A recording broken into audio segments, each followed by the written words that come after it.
الہیات اسلامی کی تشکیل جدید علامہ اقبال کے دراصل 7 لیکچروں کا مجموعہ ہے اور انگریزی میں ہے۔ جیسا کہ اس کے نام سے ظاہر ہے، اقبال چاہتے تھے کہ یہ کتاب اسلام کی تعمیر و ترقی کے لیے ایک نئی طرز سے سوچنے کی بنیاد بنے۔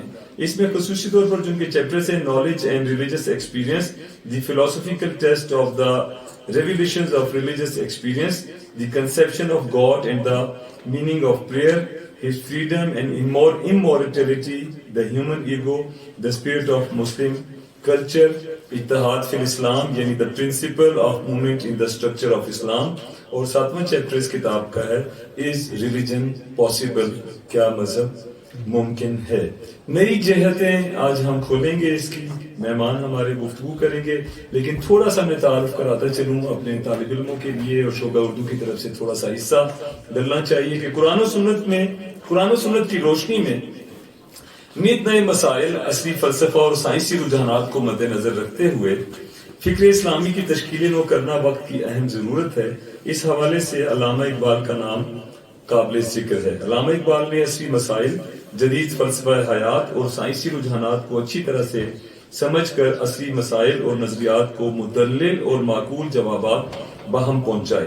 مغربی تہذیب اور علوم و فلسفہ سے پیدا شدہ تشکیک اور مسائل، الحادی نظریات، تعلیم جدید کا روحانی اقدار سے خالی ہونا، امت کے نوجوانوں کا مغربی تہذیب کا دلدادہ ہونا اور اسلام کے علمی ورثہ یعنی قرآن و سنت سے منہ موڑنا، مذہب کو فرسودہ اور قصہ پارینہ سمجھنا، مسلمانوں میں اتحادی بصیرت کا مفقود ہونا، اسلام کے حرکی یعنی کائنیٹک آئیڈیولوجی سے روگردانی کرنا، اندھی تقلید اور اقلیت پرستی جیسے نازک مسائل چیلنجز کے طور پر نہ صرف بر صغیر بلکہ پورے عالم اسلام میں پھیل رہے ہیں۔ ان حالات میں اقبال نے ان مسائل کی تصحیح اور تشخیص کر کے امت میں پھیلے ہوئے انتباہ کن فکری اور عملی برائیوں کو سبوتاژ کرنے کی قابل قدر کوششیں کی ہیں اور یقینی طور پر اس میں کامیاب بھی ہوئے ہیں۔ چونکہ اقبال ہر کی شخصیت کے مالک ہونے کے ساتھ ساتھ قدیم و جدید علوم سے بھی واقف تھے، اس لیے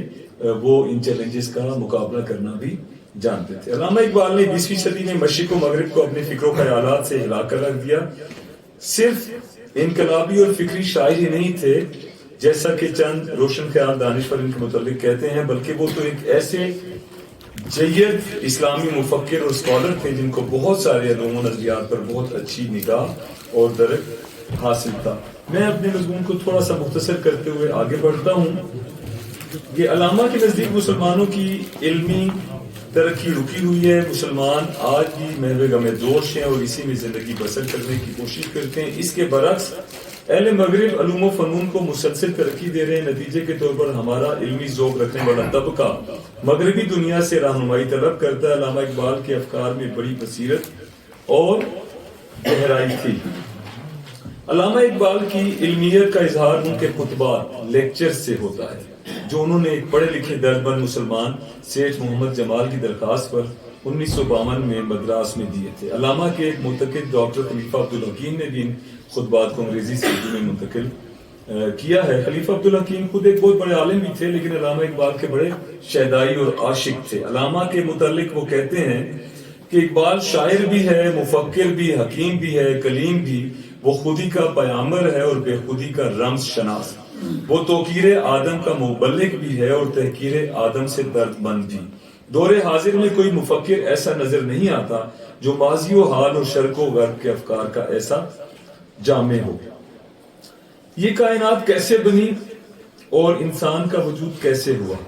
اس کائنات کی صنعت و ساخت کیا ہے؟ اس تغیر پذیر عالم میں کوئی ثابت عنصر ہے اور انسان کا اس میں کیا مقام ہے؟ بہت لوگوں نے اس کا جواب دینے کی کوشش کی ہے۔ ہمارا موضوع شاعری، فلسفہ اور مذہب سے ریلیٹڈ ہے، اور یہ جو خطبات ہیں ان کو اگر ہم سمجھ لیں تو ہمیں ان تمام سوالات کے جوابات تک رسائی حاصل کرنے میں کافی حد تک سہولت رہے گی۔ حیات مختلف مظاہر کے تضادات میں ہم آہنگی تلاش کرنا، حیات کے مختلف مظاہر کے تضادات میں ہم آہنگی تلاش کرنا مذہب کا کام ہے۔ کثرت میں وحدت ڈھونڈنا اقلیت کا بھی کام ہے۔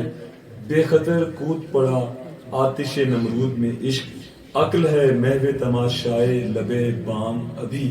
یہاں پر وہ جو وجدان کی قوت ہے، علامہ اقبال اس کو زیادہ پاورفل سمجھتے ہیں، اور وہ سمجھتے ہیں کہ عقل جو ہے وہ بہت پیچھے رہ جاتی ہے، اور وجدان جو ہے فیصلہ کن مراحل میں داخل ہو جاتا ہے عقل سے 2 قدم آگے بڑھ کر۔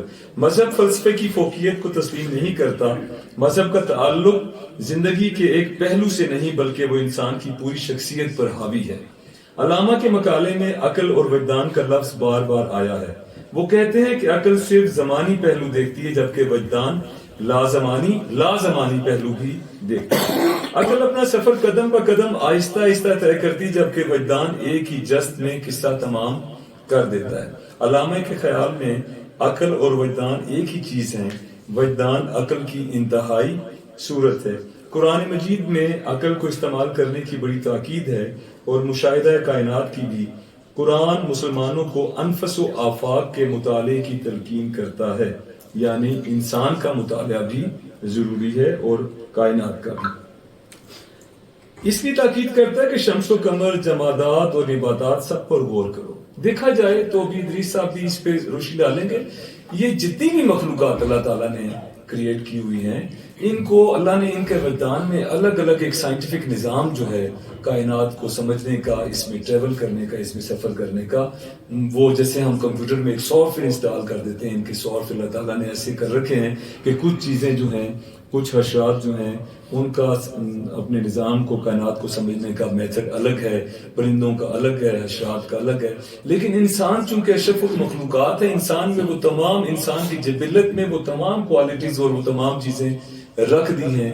دیکھیے آئنسٹائن کی تھیریز ہوں، وہ ماس اور انرجی کی آپس میں انٹر کنورٹیبل کی جو تھیریز ہیں وہ ہوں، آپ کے فوٹانز کی تھیریز ہوں، آپ کے کوانٹم کی تھیریز ہوں، آپ کے ظاہر اقبال کے زمانے میں وہ شریڈنگر بھی تھے، شریڈنگر کی ویو ایکویشن کو بھی آپ ریلیٹ کر سکتے ہیں۔ یہ تمام چیزیں جو ہیں وہ کہیں پر کائنیٹک اور کہیں پر پوٹینشل دکھاتی ہوئی ہمیں محسوس ہوتی ہیں۔ اور اگر اقبال کی فلسفی کو ہم اس سائنسی تناظر میں پرکھنے اور پڑھنے اور مطالعہ کرنے کی کوشش کریں تو ہمیں پتہ چلتا ہے کہ اقبال بہت بڑے فلاسفر تھے۔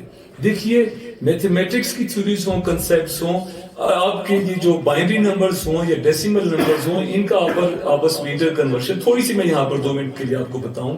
جو اسٹوڈنٹس یہاں سائنس سے ریلیٹڈ ہیں، جنہوں نے اردو ادب سے پہلے سائنسز کا مطالعہ کیا ہوا، ان کو پتا ہوگا کہ دیکھیے بائنری نمبرز اور ڈیسیملز نمبر ہمیں کیسے کام آتے ہیں کہ تھوڑی سی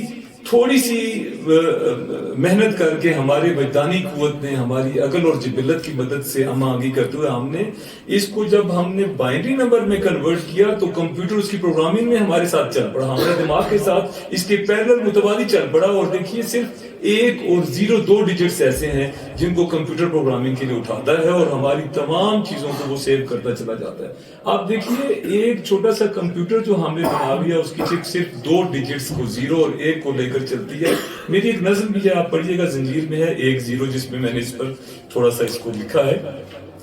لیکن میں جو یہاں پر ذکر کرنا چاہتا ہوں، علم ابجد ہو، میتھمیٹکس ہو، سائنسی فلسفیز ہوں، سائنٹیفک تھیریز ہوں، ان ساروں کو آپ اگر اقبال کی فلسفی اور نظریات سے ریلیٹ کر کے پڑھیں اور زمان و مکان کی جو تھیریز ہیں اور جو فلسفہ اقبال کا ہے زمان و مکان کا، اس کو پڑھیں اور اس کے بعد پھر اقبال کے لیکچرز کو، اقبال کے کنسیپٹس کو، اقبال کی شاعری کو اس ریلیٹ سے پڑھیں تو آپ کو انشاءاللہ لطف ملے گا اور آپ انجوائے کریں گے کہ یہ کائنات کیسا کرشمہ ہے اللہ تعالیٰ کا، ایسی خوبصورت چیز اللہ تعالیٰ نے بنائی ہے کہ ہم آپس میں انٹر لنکڈ ہیں۔